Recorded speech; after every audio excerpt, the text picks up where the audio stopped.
नमस्कार। चलिए आज 1919 के उस साल में चलते हैं जब पहला विश्व युद्ध खत्म हो चुका था और भारत में एक नई सुबह की उम्मीद की जा रही थी। हाँ, और महात्मा गांधी अफ्रीका से लौटकर चंपारण, अहमदाबाद और खेड़ा में अपनी सत्याग्रह की ताकत वो दिखा चुके थे। बिल्कुल। तो एक माहौल तो बन रहा था, लेकिन अंग्रेजों के इरादे शायद कुछ और ही थे। बिल्कुल, उम्मीद थी कि युद्ध में भारत के सहयोग के बदले अंग्रेज कुछ रियायतें देंगे, लेकिन मिला ठीक उल्टा। तो आज हम यही देखेंगे कि कैसे अंग्रेजों के एक डर से पैदा हुए कानून ने पूरे देश में एक तरह से गुस्से की आग लगा दी। और ये आग इतनी फैली कि इसने अमृतसर में एक ऐसे हत्याकांड को अंजाम दिया जिसके जख्म आज भी ताजा हैं। और फिर ये भी बात करेंगे कि कैसे हजारों मील दूर तुर्की में घटी एक घटना ने भारत में हिंदू मुस्लिम एकता की एक ऐसी लहर पैदा कर दी जैसी पहले कभी नहीं देखी गई थी। और ये सब मिलकर एक ऐसे आंदोलन की जमीन तैयार करेगा जिसने पहली बार सही मायनों में पूरे भारत को एक साथ अंग्रेजों के खिलाफ खड़ा कर दिया। तो चलिए इस पूरी कहानी के धागे एक एक कर खोलते हैं। आना शुरू करते हैं गांधी जी के शुरुआती दिनों से। जी, जब वो भारत आए तो उन्होंने एक के बाद एक 3 सफल आंदोलन किए। मजे की बात है कि उन्हें याद रखने का एक बड़ा आसान तरीका है CAK। हाँ, ये ट्रिक काम करती है। सी से चंपारण 1917 में नील किसानों के हक के लिए। अच्छा। ए से अहमदाबाद मिल मजदूरों का आंदोलन, जहां गांधी जी ने भारत में पहली बार भूख हड़ताल का इस्तेमाल एक हथियार की तरह किया। और के से खेड़ा, जहां किसानों के लगान माफी की लड़ाई थी। ये तीनों जीतें, मतलब गांधी जी की भारत में एक धमाकेदार एंट्री थी। लेकिन ये आंदोलन सफल होने के बावजूद एक खास इलाके या एक खास मुद्दे तक ही सीमित थे। बिल्कुल। तो सवाल ये है कि वो कौन सा पहला मौका था जब गांधी जी ने पूरे भारत को एक साथ लेकर कोई आंदोलन छिड़ा। और यहीं से 1919 की कहानी शुरू होती है। ये तीनों आंदोलन क्षेत्रीय थे, लेकिन 1919 में अंग्रेज रोलेट एक्ट नाम का एक कानून लेकर आए। अच्छा। और इस कानून के विरोध में गांधी जी ने जो सत्याग्रह छेड़ा, वो उनका पहला अखिल भारतीय यानी पैन इंडिया आंदोलन था। इसने पूरे देश को एक साथ झकझोर दिया। तो अंग्रेजों को अचानक ऐसे सख्त कानून की जरूरत क्यों पड़ गई? विश्व युद्ध तो वो जीत चुके थे, उन्हें तो और मजबूत होना चाहिए था। फिर ये डर कैसा? यही तो सबसे बड़ी विडंबना है। जीतने के बाद भी वो डरे हुए थे। विश्व युद्ध ने उन्हें आर्थिक रूप से कमजोर कर दिया था। और उन्हें सबसे बड़ा डर था रूस की बुल्शेविक क्रांति से। उन्हें लग रहा था कि भारत में जो क्रांतिकारी लहरें उठ रही हैं, वो कहीं वैसा ही रूप न ले लें। मतलब ये कानून ताकत का नहीं बल्कि उनके डर का सबूत था। बिल्कुल। ये रॉलेट एक्ट सिर्फ एक कानून नहीं था, ये उनके डर का, उनकी असुरक्षा का एक प्रतीक था। और था क्या इसमें ऐसा जिसे बिना दलील, बिना वकील का कानून कहा जाने लगा? सोचिए, एक ऐसा कानून जो पुलिस को ये अधिकार दे दे कि वो किसी भी भारतीय को सिर्फ शक के आधार पर गिरफ्तार कर सकती है। सिर्फ शक की बिना पर? हाँ, और इतना ही नहीं, उसे बिना मुकदमा चलाए अनिश्चित काल के लिए जेल में रख सकती है। ना कोई दलील सुनी जाएगी, ना कोई वकील मिलेगा, ना कोई अपील होगी। ये तो सीधे सीधे नागरिकों के मूल अधिकारों पर हमला था। बिल्कुल, ये सरासर तानाशाही थी। जाहिर है इसका विरोध तो होना ही था, और शायद सबसे ज्यादा विरोध की चिंगारी पंजाब में भड़की। हाँ, पंजाब उस समय क्रांतिकारी गतिविधियों का एक तरह से गढ़ था। 10 अप्रैल 1919 को अंग्रेजों ने पंजाब के 2 बहुत ही लोकप्रिय नेताओं डॉक्टर सत्यपाल और सैफुद्दीन किचलू को इसी रॉलेट एक्ट के तहत गिरफ्तार कर लिया। और ये खबर फैलते ही पूरे अमृतसर में हंगामा मच गया होगा। हाँ, और इसी गिरफ्तारी के विरोध में लोग 13 अप्रैल को जलियांवाला बाग में इकट्ठा हुए। और वो दिन बैसाखी का भी था, पंजाब का सबसे बड़ा त्योहार। बिल्कुल, लोग त्योहार मनाने और अपने नेताओं की रिहाई के लिए एक शांतिपूर्ण सभा करने जमा हुए थे। उन्हें अंदाजा भी नहीं था कि वो बाग, जिसकी बनावट ही एक जाल जैसी थी, उनकी कब्रगाह बनने वाला है। जाल जैसी बनावट, इसका क्या मतलब है? वो बाग चारों तरफ से 10-12 फुट ऊंची दीवारों से घिरा था। अच्छा। और अंदर जाने और बाहर आने का सिर्फ एक ही संकरा रास्ता था। सिर्फ एक रास्ता? हाँ, जनरल डायर अपनी बख्तरबंद गाड़ियों और फौजी टुकड़ी के साथ उसी रास्ते से अंदर आया, उसे बंद किया। मतलब भागने का कोई रास्ता नहीं छोड़ा? कोई रास्ता नहीं, और बिना एक शब्द की चेतावनी दिए निहत्थे लोगों पर गोलियां चलाने का हुक्म दे दिया। ये सुनने में इतना भयावह है, ये सोचना भी मुश्किल है कि उस दिन उस बाग में मौजूद लोगों पर या जिन्होंने अपनों को खोया उन पर क्या बीती होगी। बच्चे, बूढ़े, औरतें। कोई नहीं बचा। गोलियां तब तक चलती रहीं जब तक खत्म नहीं हो गईं। करीब 1650 राउंड फायर किए गए। लोग जान बचाने के लिए दीवारों पर चढ़ने की कोशिश कर रहे थे, लेकिन दीवारें ऊंची थीं। कई लोग भगदड़ में कुचले गए। और उस कुएं का क्या हुआ? बाग के अंदर एक कुआं था जिसे आज शहीदी कुआं कहते हैं। अनगिनत लोगों ने गोलियों से बचने के लिए उसमें छलांग लगा दी, लेकिन वो कुआं भी देखते ही देखते लाशों से भर गया। उस समय भारत का वाइसराय कौन था? उस समय भारत का वाइसराय लॉर्ड चेम्सफोर्ड था। इस घटना के बाद अंग्रेजी हुकूमत के खिलाफ जो गुस्सा था वो तो यकीनन आसमान पर पहुंच गया होगा। हाँ, क्या अंग्रेजों ने कोई कार्रवाई की, कोई सफाई दी? सफाई तो छोड़िए, उन्होंने जख्मों पर नमक छिड़कने का काम किया।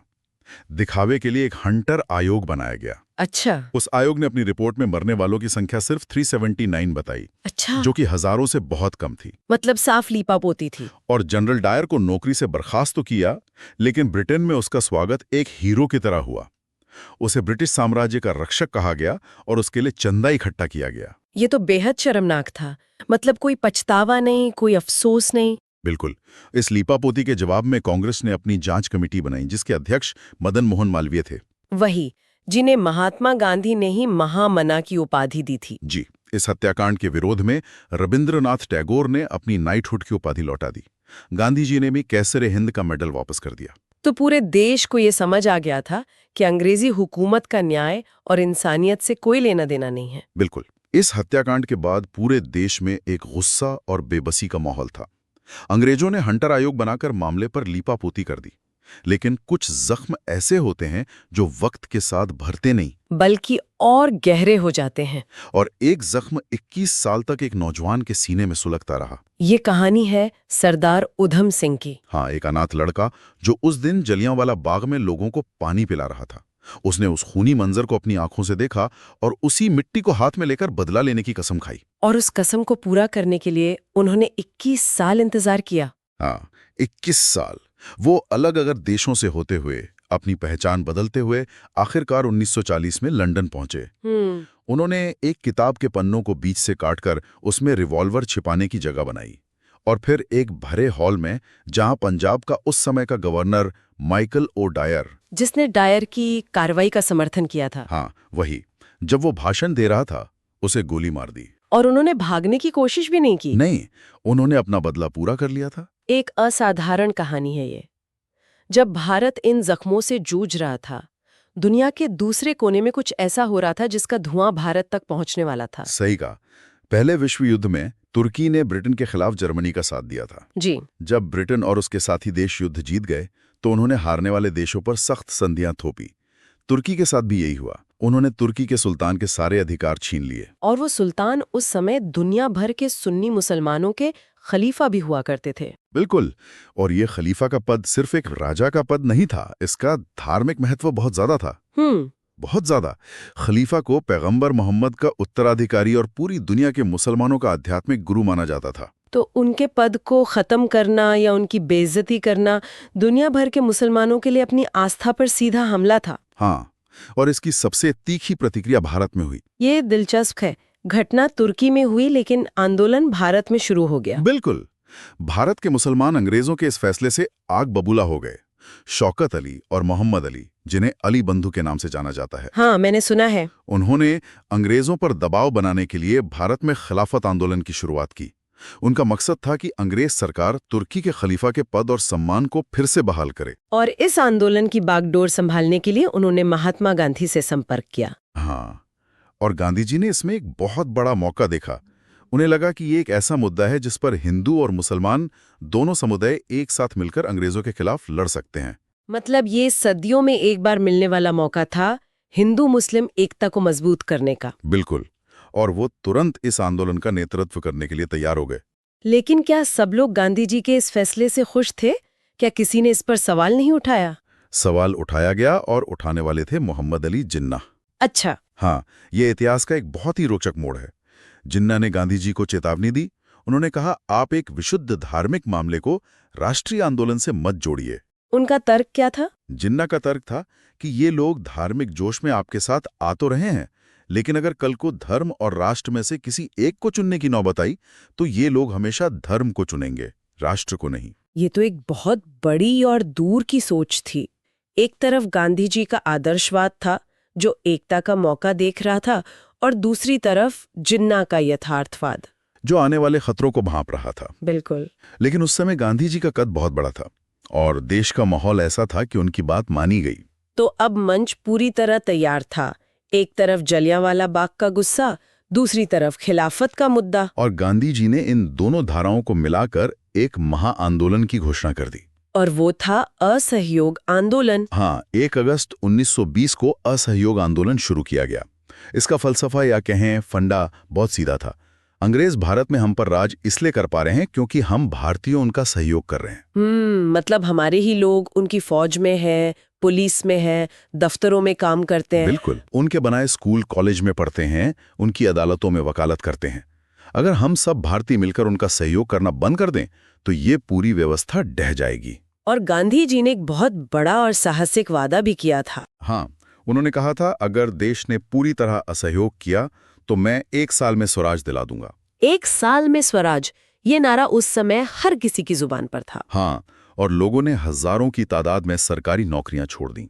छात्रों ने स्कूल कॉलेज का बहिष्कार कर दिया। वकीलों ने अदालतें छोड़ दी। विदेशी कपड़ों की होली जलाई जाने लगी। तो पूरे देश में एक अभूतपूर्व जोश था। बहुत ज्यादा। लेकिन जैसा खिलाफत के मामले में हुआ, क्या असहयोग के इस तरीके पर भी कुछ बड़े नेताओं को आपत्ति थी? आपत्ति थी, और इस बार आवाज उठाने वाले थे बाल गंगाधर तिलक। अच्छा। तिलक कांग्रेस के बहुत बड़े और सम्मानित नेता थे, लेकिन उन्हें गांधी जी का ये तरीका अव्यावहारिक लगा। उनका सवाल क्या था? उनका सवाल बहुत सीधा और तार्किक था। ठीक है, लोगों ने नौकरी छोड़ दी, वकीलों ने वकालत छोड़ दी, लेकिन उनकी रोजमर्रा की जिंदगी कैसे चलेगी?